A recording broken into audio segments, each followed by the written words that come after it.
झांसी की रानी लक्ष्मीबाई की कहानी अक्सर सिर्फ तलवार, घोड़े और अपनी पीठ पर नवजात शिशु को बांधकर युद्ध लड़ने तक ही सीमित कर दी जाती है, लेकिन उनके जीवन का असल सच इससे कहीं आगे जाता है। वह अपने समय की एक ऐसी अद्वितीय महिला थी जिनकी रणनीति, दूरदर्शिता और नेतृत्व ने अंग्रेजों को जितना युद्ध भूमि में चुनौती दी, उतना ही उनके विचारों और शासन में भी हिलाकर रख दिया। बचपन से ही बाजीराव द्वितीय के दरबार में उन्होंने घुड़सवारी, हथियारों का ज्ञान और सैन्य रणनीतियों की गहरी समझ प्राप्त कर ली थी। यह प्रशिक्षण सिर्फ एक योद्धा नहीं बल्कि एक सैन्य मस्तिष्क तैयार कर रहा था। झांसी की किलेबंदी में जो बदलाव हुए, रात्रि निगरानी का मजबूत ढांचा, बाण संचयन की सुरक्षित व्यवस्थाएं, सब रानी की ही योजना का हिस्सा थे। उनकी सबसे अनसुनी उपलब्धियों में से एक है भारत की पहली महिला सेना का गठन। सुंदर मुंदर, देवरानी जिवरानी और सबसे महत्वपूर्ण झलकारी बाई, इन सब ने रानी के नेतृत्व में हथियारों, घुड़सवारी और युद्ध कौशल का कठोर प्रशिक्षण प्राप्त किया। यह सब इस बात का संकेत है कि भारत में हमेशा से ही महिलाएं युद्ध कौशल सीखती भी थी और युद्ध में लड़ती भी थी। इतना ही नहीं, भारत में अंग्रेजों के आने से पहले कोई जात पात नहीं था।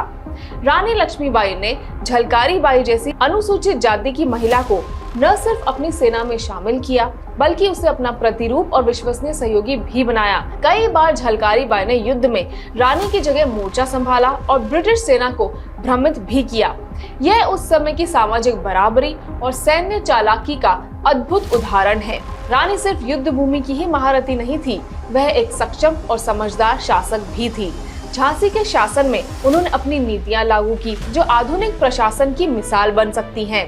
तेज और पारदर्शी न्याय, किसानों को सूखे के समय करों में राहत देना, महिलाओं की सुरक्षा के लिए विशेष प्रहरी और राजकोष में खर्च की पूरी स्पष्टता।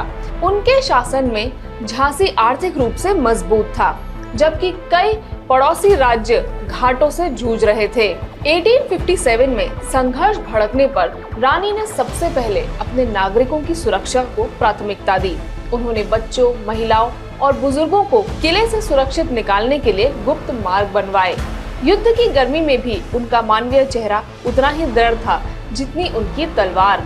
यही नहीं, अंग्रेजी रिकॉर्ड भी रानी के साहस के आगे झुक गए। हारोस और रोज जैसे अफसरों ने अपने दस्तावेजों में लिखा, She was the only man among the rebels। कुछ ने तो उनकी रणनीतियों की तुलना नेपोलियन के गुरिल्ला युद्ध से भी की। अंग्रेजों द्वारा किसी भारतीय रानी का ये सम्मान एक बहुत ही असाधारण बात है। रानी लक्ष्मीबाई सिर्फ तलवार चलाने में ही दक्ष नहीं थी, उन्हें तोपखाने की तकनीकी समझ भी थी। तोपों के कोण, संतुलन, बारूद की मात्राएं, सबकी जानकारी उन्होंने अपने सैनिकों से कहीं अधिक सटीकता से समझ ली थी।